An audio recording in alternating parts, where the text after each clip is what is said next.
Moroni, capitale de l'Union des Comores.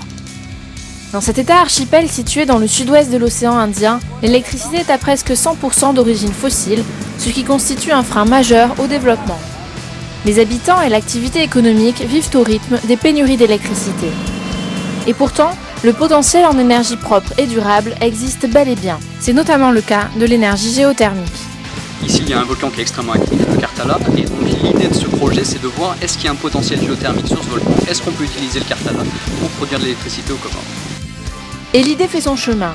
Le PNUD, le gouvernement néo-zélandais et l'Union africaine accompagnent les autorités comoriennes pour relever le défi du développement de la géothermie.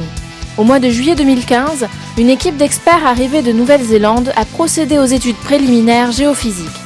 Jack, Stewart, Robert, Garth et Thomas vont assister le bureau géologique des Comores et passer 30 jours au sommet du volcan, accompagnés de 30 porteurs.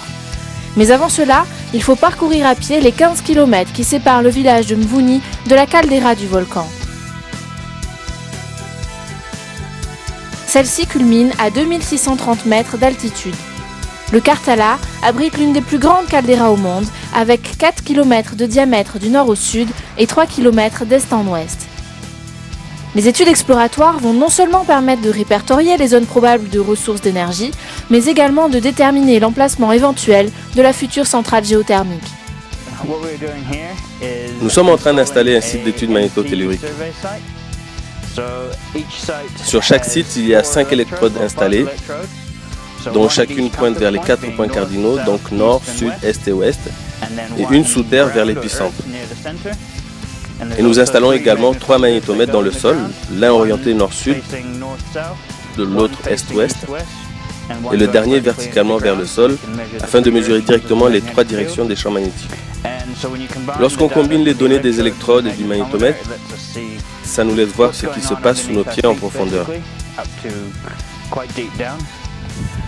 Nous installons tout le matériel ici pour la nuit et nous reviendrons demain le chercher pour le déplacer sur un autre site.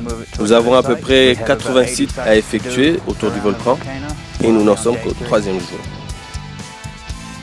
Les études de surface qu'on a réalisées pendant le mois de juillet nous ont donné des données de meilleure qualité et qui restent prometteuses. Les 2 mois qui viennent, on va pouvoir faire le traitement des données et ces traitements vont nous montrer exactement un potentiel géothermique beaucoup plus élevé. Sachant qu'un forage donne au maximum 7 mégas, donc au début on est parti sur l'idée de trouver 10 mégas. Donc les meilleures données qu'on a eues nous montrent qu'on peut aller jusqu'à 30 mégas et pourquoi pas 50 mégas.